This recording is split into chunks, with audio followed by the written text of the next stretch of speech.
La première question que se pose une personne qui a été victime d'abus, c'est souvent « pourquoi moi ? Pourquoi ça m'est arrivé ?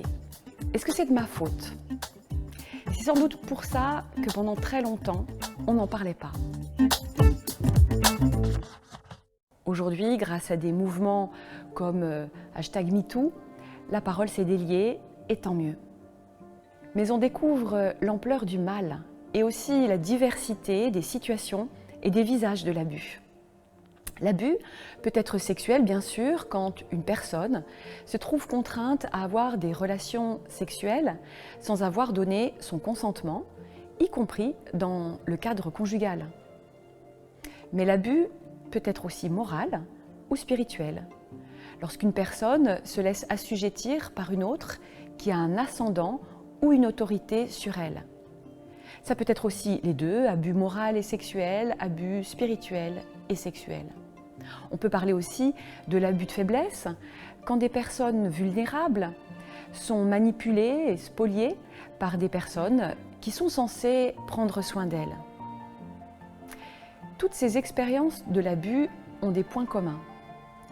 La relation dominant-dominé, l'usage injuste d'un pouvoir ou d'une autorité, l'impossibilité de parler, de dénoncer, de qualifier l'abus, la culpabilité de la victime. Le piège s'est refermé. D'un point de vue étymologique, le mot abus vient du latin abusus, avec usus, qui veut dire l'usage, et ab, qui s'écarte de. Donc c'est donc un mauvais usage, un usage excessif, injuste ou pernicieux de quelque chose. Il s'agit du détournement de quelque chose qui au départ n'était pas forcément mauvais. Dans la plupart des situations d'abus, il y a notamment un mauvais usage de l'autorité. L'autorité d'un parent sur son enfant, l'autorité d'un supérieur hiérarchique sur son employé, l'autorité d'un professeur sur son élève, ou d'un prêtre ou d'un pasteur sur une personne qui s'est confiée à lui. Pour comprendre les mécanismes propres à l'abus, il faut regarder du côté de l'inceste qu'on considère souvent comme un tabou universel. C'est l'un des interdits fondamentaux qu'on retrouve à peu près dans toutes les cultures. L'inceste, c'est quand il y a des relations sexuelles entre des parents proches, un père avec une fille, une mère avec un fils, un frère avec une sœur, etc. Dans les problématiques d'inceste, ce qu'on observe clairement, c'est qu'à un moment donné, dans le schéma familial, dans l'arbre généalogique, certaines personnes viennent à occuper une place qui n'est pas la leur. Dans le cas d'un père qui a des relations sexuelles avec sa fille, par exemple, on voit bien que le père, en usant de son autorité parentale, vient placer sa fille dans le rôle de l'épouse, qui n'est pas le sien, et qu'il cherche à occuper lui-même la place symbolique de l'époux. Cela crée un désordre profond qui s'exprime dans une forme de violence, bien sûr, mais qui n'est pas seulement la violence physique. C'est aussi une violence psychique et spirituelle, un désordre. On retrouve cette confusion des rôles dans des situations qui ne sont pas à proprement parler des situations incestueuses, c'est-à-dire sans passage à l'acte, mais des atmosphères incestuelles. Quand les frontières ne sont pas bien établies, par exemple, ou bien quand certaines places sont laissées vacantes par un décès ou une séparation. Dans les familles monoparentales, en l'absence d'un père, le fils devient parfois l'homme de la maison. Pas facile pour le jeune garçon d'assumer le mandat contradictoire qui consiste à être à la fois le petit garçon de sa maman et en même temps le père de substitution, le fils et l'époux. Les personnes ne sont plus à leur juste place, la confusion s'installe et ça risque toujours d'engendrer des réactions en chaîne. Par exemple, il peut y avoir une difficulté consciente ou inconsciente pour le garçon d'assumer la masculinité qui est associée au rôle de père, mari, fils. Et dans cette difficulté qui peut aller jusqu'à une féminisation du petit garçon, ou bien à l'opposé, une propension à la violence, un désir de toute puissance associé à la concentration des rôles masculins.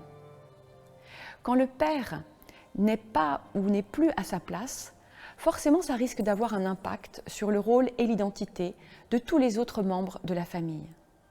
Maintenant, si l'on regarde les choses d'un point de vue théologique ou spirituel, c'est très intéressant. Car le Père en théologie chrétienne, c'est Dieu. Mais quand Dieu le Père n'est plus à sa juste place dans notre foi, c'est que quelqu'un ou quelque chose a pris sa place. Cela peut être une personne qui est devenue pour nous un père spirituel, par exemple, notre maître, notre guide.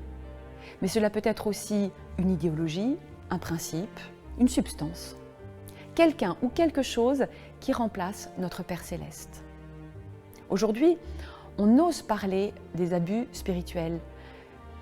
L'abus spirituel, c'est quand une personne a une certaine autorité spirituelle, soit du fait de sa fonction, soit à cause de ses connaissances, de ses charismes, de son aura ou de son expérience. Quand cette personne vient occuper la place du Père dans notre schéma existentiel et spirituel. Cela peut être aussi un frère ou une sœur plus expérimenté dans la foi, un gourou, un leader charismatique, un pseudo-prophète. Parfois, le glissement vers l'abus spirituel se fait de manière très subtile car dans certaines situations d'abus, le père spirituel ne s'impose pas d'emblée. C'est souvent la personne fragile qui sollicite son soutien, son discernement, son aide. Mais petit à petit, l'étau se resserre. Plus le maître s'impose, plus la liberté de l'enfant, de l'élève diminue et plus sa dépendance augmente. Et c'est comme ça qu'on se retrouve avec des situations d'abus spirituels qui aboutissent parfois même à des abus sexuels.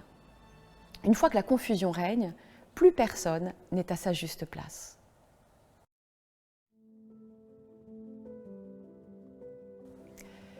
Nous sommes souvent témoins en Église de la banalisation du mal et du nombre effrayant de personnes qui ont été victimes d'abus.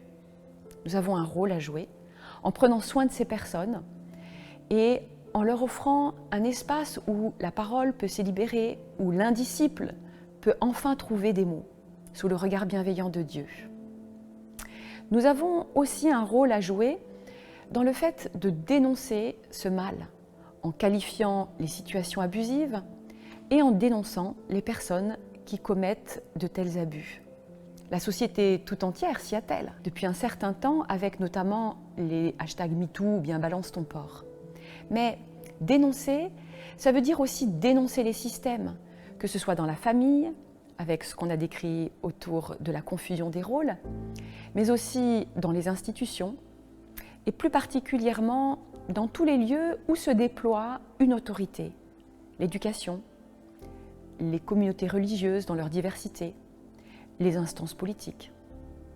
Nous devons assumer une voix prophétique auprès d'hommes et de femmes qui croient bien souvent qu'en tuant le Père, ils se sont affranchis de toute contrainte, de tout devoir et de toute loi, mais qui finissent potentiellement par exercer eux-mêmes leur pouvoir de manière abusive sur les autres. Où est passé le Père ? Qui a pris la place du Père ? Cette question est fondamentale aujourd'hui pour nous permettre de comprendre ce qui a conduit des femmes ou des hommes à être victimes d'un abus, quel qu'il soit. Elle est essentielle aussi pour nous permettre de les accompagner dans la restauration de leur identité, qui n'est pas d'abord celle de victime, mais bien de fils ou de fille bien-aimés de Dieu.